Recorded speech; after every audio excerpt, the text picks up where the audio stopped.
Good morning student. आपको जो diagram देख रखे हो, you are seeing the diagram. Already I have taught you the following functional group show plus sign effect, जैसे कि Cl, OH, OCH3, CH3 and NH2. These groups show plus psi effect. These are the electron donating group with respect to benzene. तो यहाँ आपको diagram से दिखा के मैं आपको समझना चाहता हूँ कि आप ये डायग्राम को नोट कर लो कि हाँ सर हमने ऐसे यूज करना है। Whenever you want to draw the 5 resonating structure of phenol, aniline, anisole, toluene, chlorobenzene, you have to notice one thing. In case of chlorobenzene, there is Cl. In case of phenol, there is OH. Just delete out the Cl and place it OH. The diagram will remain same. Okay बेटा। तो आज आप सोचो कि इससे related sir क्या सिखाना चाहते हैं। From the same topic I can you explain A 25 question with in A 1 minute. तो यहाँ पे आप बड़े दिन से गौर करो कि आपके पास ये डायग्राम बने हुए हैं। आज तक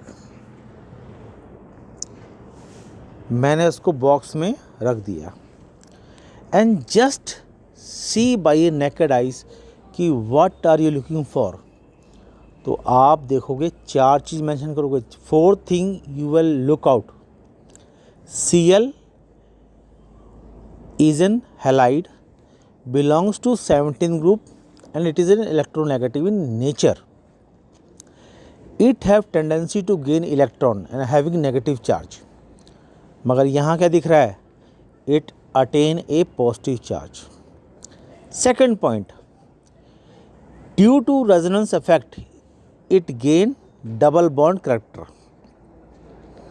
Third point, due to resonance, the ortho position and the para position of benzene attain a negative charge and Cl, which is more electronegative, attain a positive charge.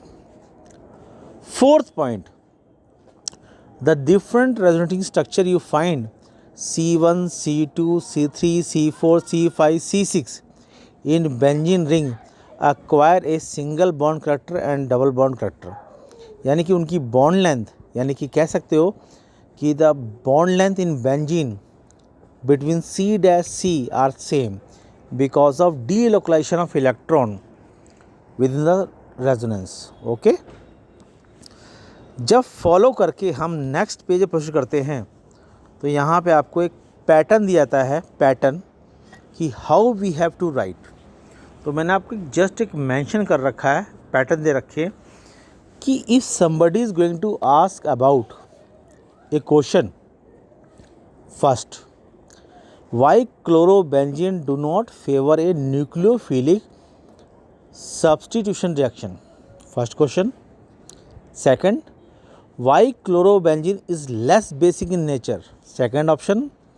Third, why chlorobenzene is less dipole, less polar and less soluble in water.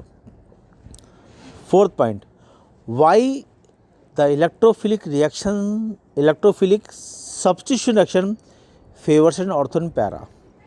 तो बेटे चारों point को बड़े ध्यान से सुनो। अगर आपने उन 5 स्ट्रक्चर को देखा है, if you have ever seen the 5 resonating structure in which it is mention the electron pair on Cl group involve in resonance with the conjugate system of benzene ring due to which it acquire, पहला point, double bond you have seen that Cl, इसलिए Cl कभी भी nucleophilic substitution action को नहीं दिखाता। Second point, due to resonance, Cl acquire a positive charge and carbon acquire a carbon acquire a negative charge. अगर आपको ही से she बना दिया जाए तो बुरा मानोगे, तो मतलब less dipole, less polar and less soluble. Third point, due to resonance, we find the negative charge appears at ortho and para. It means an electrophile which is electron deficient can be easily attached at ortho and para position. Okay. And last point, the bond lengths are equal because in different 5 contributing structure we finding C1, C2, C3, C4, C5 and C6 each acquire a single bond character and the double bond character. अब just imagine करो, I have given you a one question regarding chlorobenzene. Why chlorobenzene is less dipole, less polar and less soluble? 3 question बन गए बेटा. चौथा question, why chlorobenzene do not favor nucleophilic substitution reaction because of double bond. Question बन गए 4. पांचवा question बना, why chlorobenzene favor electrophilic substitution reaction at ortho and para position. Question बन गए 5. और last question, comment on the bond length of C-C in benzene in case of chlorobenzene. कितने question बेटा हुए? टोटल 6.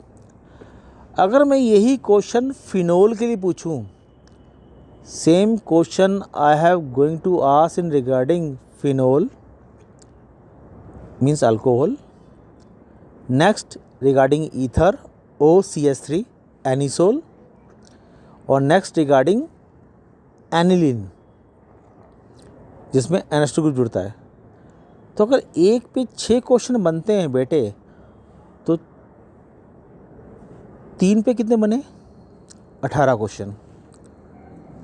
First point clear.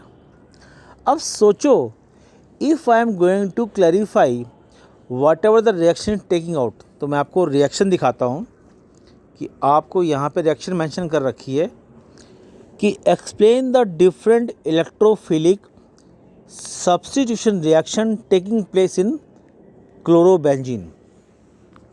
तो आपको मैंने ये दे रखा है क्लोरोबेंजीन. फर्स्ट रिएक्शन है मेरी क्लोरीनेशन यानी कि हैलोजिनेशन, नेक्स्ट है नाइट्रेशन, नेक्स्ट है सल्फोनेशन, नेक्स्ट है फ्रीडल क्राफ्ट अल्काइलेशन, नेक्स्ट है फ्रीडल क्राफ्ट एसाइलेशन. यानी the single compound contain 5 reaction. एक में Cl प्लस जोड़ना है, एक में NO2 प्लस जोड़ना है, एक में SO3H पॉजिटिव जोड़ना है, एक में CH3 पॉजिटिव जोड़ना है, जिसे हम कहते हैं फ्रीडल क्राफ्ट अल्काइलेशन. और in case of acylation we have to add COCH3 positive. अगर तुमसे कोई कहे if somebody is going to ask a question if the chlorobenzene is taking place the 5 different reaction, तो how the reaction proceed in the phenol, anisole and aniline, the answer will remain same. अगर मैं इसके 5 question आपको बता रहा हूँ, if I am going to explain 5 different reaction regarding that, phenol के लिए 5 हैं, एनिसोल के लिए 5 हैं और एनिलीन के लिए 5 हैं. In case of aniline there is some contradiction there. Contradiction मतलब थोड़ा ध्यान रखना है वहाँ पे, because N is more electronegative, lone pair is present, it gives different reaction. जैसे हम कहते हैं कि उंगली की 5 उंगलियाँ होती हैं हाथों में, पाँचों उंगली की ताकत एक जैसी नहीं होती, दे बिहेव लाइक डिफरेंटली, तो उनको फॉलो करना है. अगर मैं एक कंपाउंड के 5 करता हूँ तो बेटे 3 कंपाउंड कितने हुए? 15. 15 + 18 33. It means in a single lecture you are going to gain a 33 lecture, 33 question and you can memorise. तो मैं रिक्वेस्ट करूँगा बेटे आप लोगों से, go through the chapter first thoroughly, each and every property which belongs to 11th and 12th class, so that you whenever you are going to solve any reaction that will be helpful for you. So I hope you will take my lecture as a guidance or as a moral value. Thanks and take care and have a nice day.